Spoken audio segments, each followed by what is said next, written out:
What's going on, APUSHers? We have video number 45, the Spanish-American War for you today. Very important war, popular topic on past essay and short answer questions, and of course the multiple choice as well. So be sure you are familiar with it. Before we begin, I have to give a shout out to Ms. Summers' class in California. Best of luck to you all this year. I appreciate your support. You are going to do awesome in May.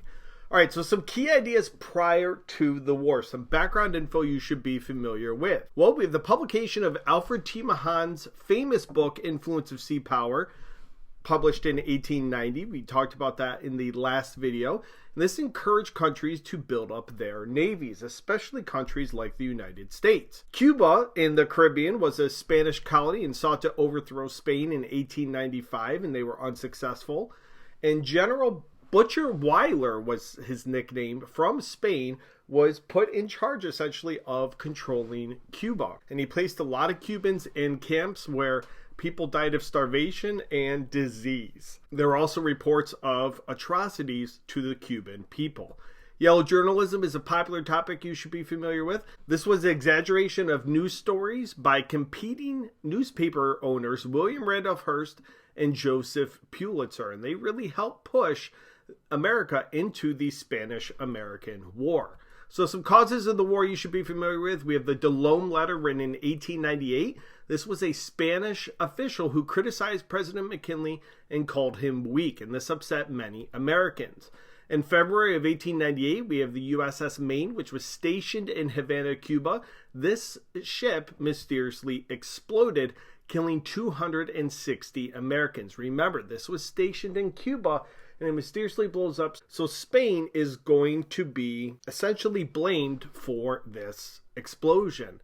And they were blamed in the press. And you see here this New York Journal newspaper says destruction of the warship Maine was the work of an enemy. It doesn't come right out and say Spain, but it hints at it. It offers a $50,000 reward for the capture of who is responsible.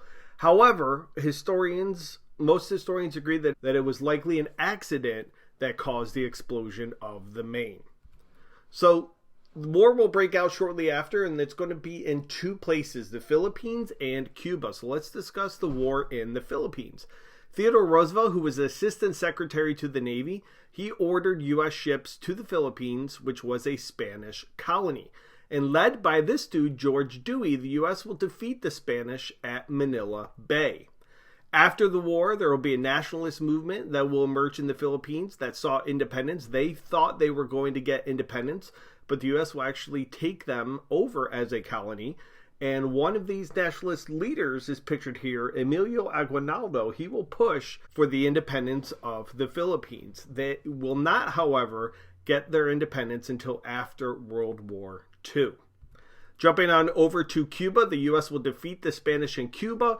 Teddy Roosevelt will resign his position from the government and lead a group known as the Rough Riders. You see Teddy Roosevelt pictured here in the center.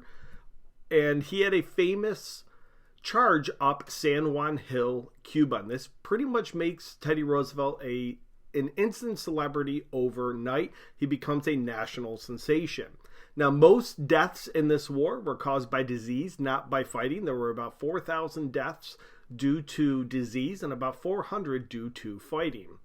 So the Treaty of Paris, why not? Every war seems to end in Paris, was signed to end this war. Cuba is going to gain independence from Spain. The U.S. will also acquire Puerto Rico, the Philippines, and Guam. Philippines and Guam located in the Pacific. And the U.S. will pay Spain $20 million.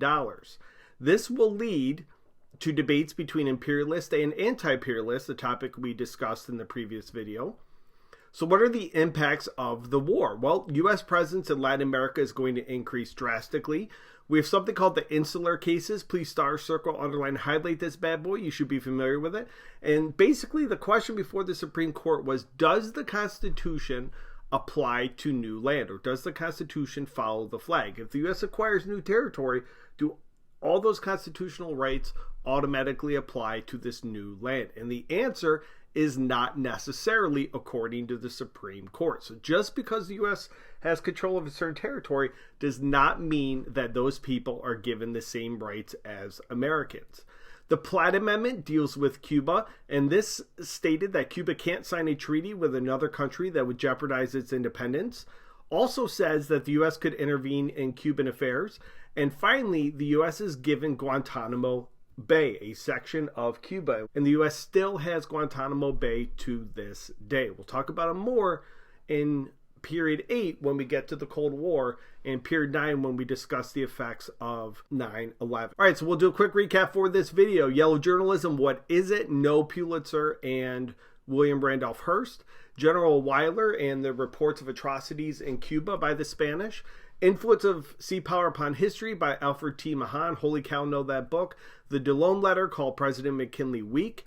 The USS Maine mysteriously exploded in Havana, Cuba, and Spain was blamed. Fighting in the Philippines and Cuba during the Spanish-American War. And the land gained by the U.S. you should be familiar with was Puerto Rico, Guam, and the Philippines. The Insular Cases answered whether or not the Constitution applies to this new land that was gained. And finally, the Platt Amendment, which gave the United States Guantanamo Bay. All right, guys, look forward to see you back here for video number 46, the Progressive Era. Thanks for watching. Best of luck on all your tests this year. You are awesome. You will do great, and have a good day.